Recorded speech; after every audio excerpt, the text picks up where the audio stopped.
Salut, je suis Olivia. J'ai grandi dans une petite ville où tout le monde se connaît, mais je me sentais toujours à l'écart. Les choses n'étaient pas différentes à l'école. À l'école primaire, je n'avais pas assez confiance en moi pour parler. Mais Nick était le seul à m'adresser la parole. Mais il était toujours en train de faire des bêtises et il était connu pour ses blagues célèbres. Je pensais qu'il s'arrêterait au collège, mais ça n'a fait qu'empirer. Hé Olivia, je t'ai pris un cupcake. C'est vraiment gentil. Ouais, je l'ai volé à ce loser là-bas. Oh non. Tu ne voulais pas de cupcake? Attends, je vais lui voler tout son déjeuner. Viens ici, un télo. Je savais que j'aurais dû défendre ce gamin, mais comme toujours, j'ai préféré m'enfuir. Le lycée n'était pas mieux. Vous savez comment les élèves reçoivent des prix à la fin de l'année pour le couple le plus mignon, le plus habillé, etc. À la fin de ma 3e année, j'ai enfin reçu un prix. Le prix de l'élève la plus timide va à Olivia. C'est qui Olivia? J'étais la fille trop timide pour accepter le prix de la timidité. J'étais dévastée. Ce jour-là, j'ai décidé qu'il était enfin temps de devenir plus courageuse et d'apprendre à être confiante. Hé, toi! Non, toi là-bas! Mon pote, aussi! Allez, Olivia! J'ai pratiqué pendant des jours, mais rien ne m'aurait préparé à ce qui allait se passer. On part à Las Vegas pour la semaine, chérie. Vous partez en voyage? Sans moi? C'est un petit voyage, Olivia. Appelle si t'as besoin de quoi que ce soit. Mais pas après 17h ou avant le déjeuner. Ciao! Eh bien, je suppose qu'une grande maison toute seule pour la semaine, ce n'est pas si mal. J'ai passé les premières heures à écrire un essai super ennuyeux pour l'école. Mais le silence commençait à m'effrayer. Alors j'ai décidé de regarder The Notebook dans notre cinéma maison. J'étais en train de pleurer à chaudes larmes à cause de l'histoire d'amour quand j'ai entendu la porte arrière s'ouvrir. Je suis restée figée comme une statue. Je dois m'arrêter, rouler, et puis encore rouler. Non, attendez, ça c'est pour l'incendie. Je vais appeler le 911. Zut, mon téléphone est à l'étage. Il est temps pour annoncer le plan B. Trop froid. Ok, plan C. Mince. Soudain, j'ai entendu un bruit de fracas en haut. On dirait un ordinateur portable. Plutôt mourir que de devoir réécrire cet essai. Je me suis faufilée à l'étage et j'ai vu quelqu'un dans la cuisine. Mais c'était trop sombre pour voir son visage. Avec un regain de confiance, je me suis jetée sur son dos comme une araignée singe. Mais ma victoire n'a pas duré longtemps. Hé! On m'a jetée au sol et tout est devenu noir. Je me suis réveillée avec une torche éclairant mon visage et tous mes souvenirs sont revenus d'un coup. L'intrus! J'ai paniqué et j'ai donné un coup de pied si fort que je l'ai envoyé valser au sol. Pas d'intrus! Aïe! Je reconnaissais cette voix. J'ai saisi la lampe de poche et je l'ai pointée vers lui. Bailey?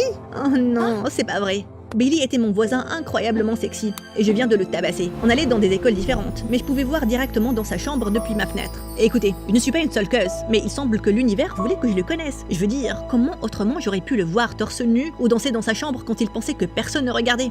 Bailey, ça va? Il était tellement fort qu'il était déjà en train de se relever. Ça va, mais et toi? La douleur est revenue d'un coup et j'ai failli m'évanouir. Viens, allonge-toi. Merci, mais qu'est-ce que tu fais ici? J'ai entendu un bruit alors je suis venue vérifier que t'allais bien. T'as attrapé l'intrus? Bailey a pris ma main et j'ai senti des papillons dans mon ventre. Il s'est échappé, mais ne t'inquiète pas, la police est en route. J'ai raconté tout ce qui s'était passé aux policiers et la famille de Bailey a dit que je pouvais rester chez eux jusqu'au retour de mes parents. Bailey était tellement gentil qu'il m'a même apporté du thé avant de dormir. Tu veux venir avec moi en ville demain? Oh, je ne veux pas bousiller tes plans. T'inquiète pas, la plupart de mes amis sont en camp. Retrouve-moi dans le garage à 10h. On est allé se coucher, mais j'ai passé toute la nuit à imaginer notre mariage. Le lendemain, je suis allée le retrouver et j'ai vu que la voiture était déverrouillée. Alors je me suis installée dans le siège passager et j'ai attendu. On va pas conduire, on va pédaler. Oui, je me réchauffais dans la voiture avant de faire du vélo. Ça aide les roues à tourner plus vite. C'est la dynamique psychologique du vélo. Ah, j'avais jamais entendu parler de ça. Ouais, c'est une nouvelle évolution. Waouh, t'es vraiment sérieuse à propos du vélo. J'étais trop embarrassée pour admettre que je n'avais jamais fait de vélo avant. Mais si les enfants pouvaient en faire, combien ça pouvait être difficile? Tu portes toujours ton casque à l'envers? Ouais, c'est le dernier cri à Paris. Ah d'accord. Allez, suis-moi. Facile, tu peux le faire.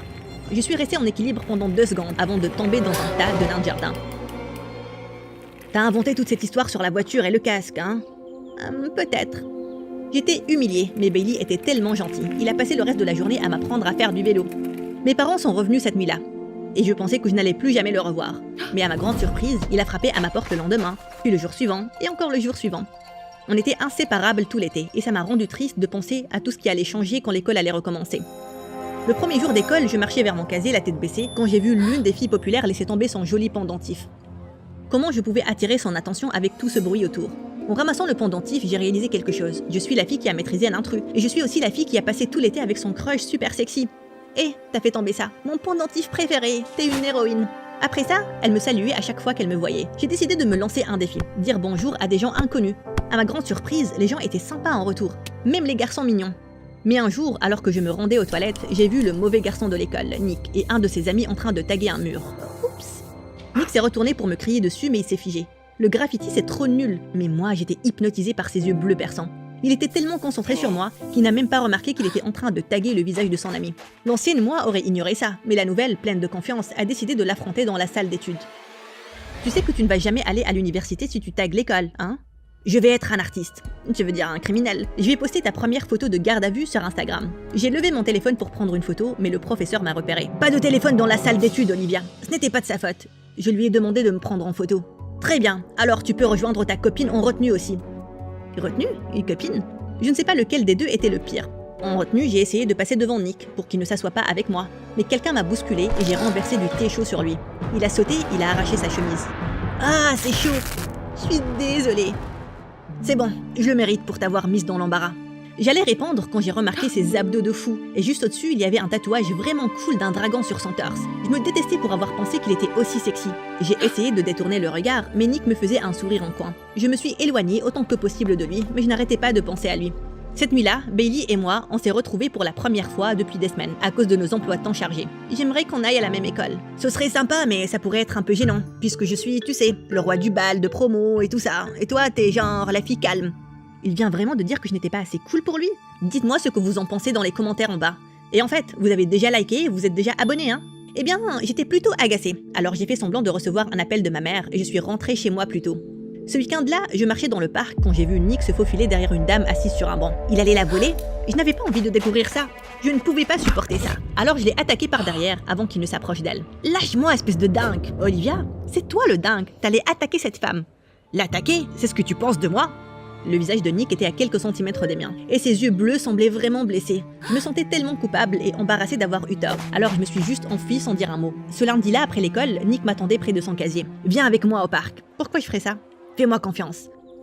Au parc, j'ai vu la même dame que l'autre jour, et dès qu'elle m'a vue, elle est devenue rouge et elle a commencé à me frapper avec son sac à main. « Ah! Maman, arrête! »« Maman? Elle t'a attaqué! C'était un malentendu. C'est Olivia. »« Oh, pourquoi tu n'as pas dit ça? Elle est encore plus jolie en personne. » Qu'est-ce qui se passe? Mon fils peint avec moi chaque semaine. Je peins des oiseaux, mais lui, il te peint toi.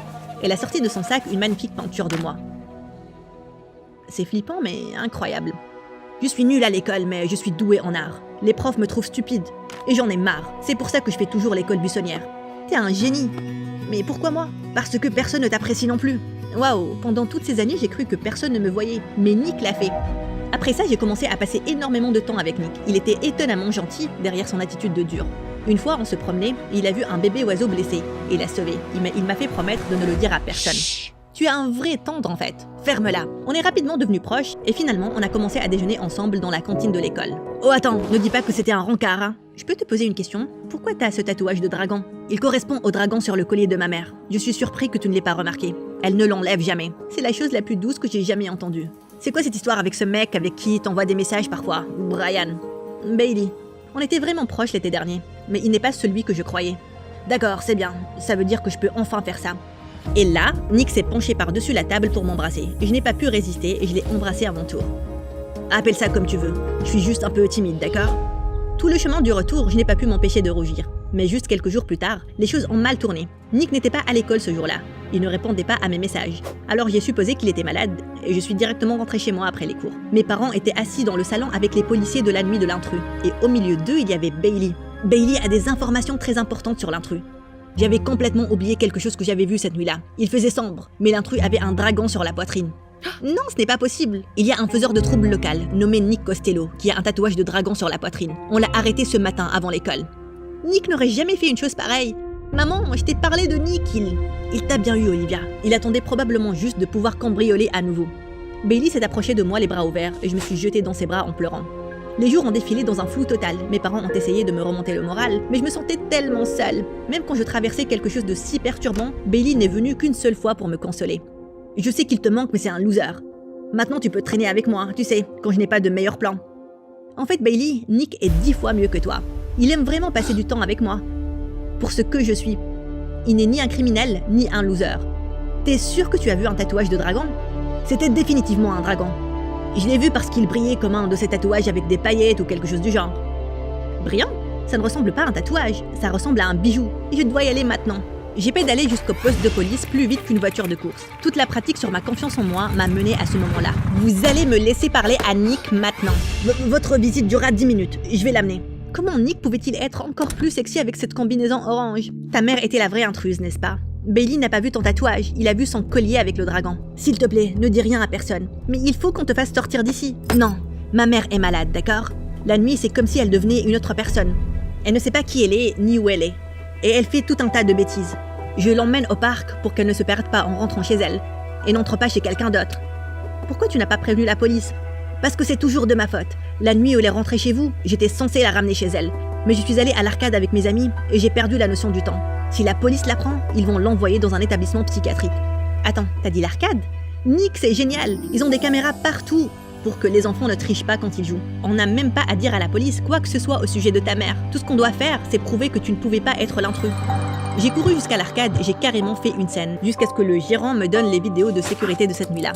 Elle prouvait que Nick y était tout le temps. J'ai ramené la vidéo aux flics et ils n'ont eu d'autre choix que de le relâcher. On a acheté à la mère de Nick un nouveau collier pour remplacer le dragon, afin que personne ne découvre qui était l'intrus. Et chaque fois que Nick était occupé, je passais du temps avec sa mère pour m'assurer qu'elle ne fasse pas peur à d'autres familles par accident. Une fois que tout a été réglé, Nick m'a dit de le retrouver dans un bâtiment abandonné de la ville. Nick, je croyais que tu disais que c'était romantique, mais c'est carrément flippant. Fais-moi confiance. Tu te souviens quand tu m'as surpris en train de faire du graffiti à l'école? Eh bien, je n'ai jamais eu l'occasion de te montrer ce que je peignais. Il m'a emmené autour du coin et ma mâchoire est tombée par terre. C'était une peinture magnifique de moi. Je t'aime, Olivia. Je t'ai toujours aimée. C'est magnifique. Je t'aime aussi, mais je ne t'ai pas toujours aimée. Et non. Nick a éclaté de rire et m'a tiré pour un baiser. À ce moment-là, j'ai appris que l'on peut trouver l'amour dans les circonstances les plus folles.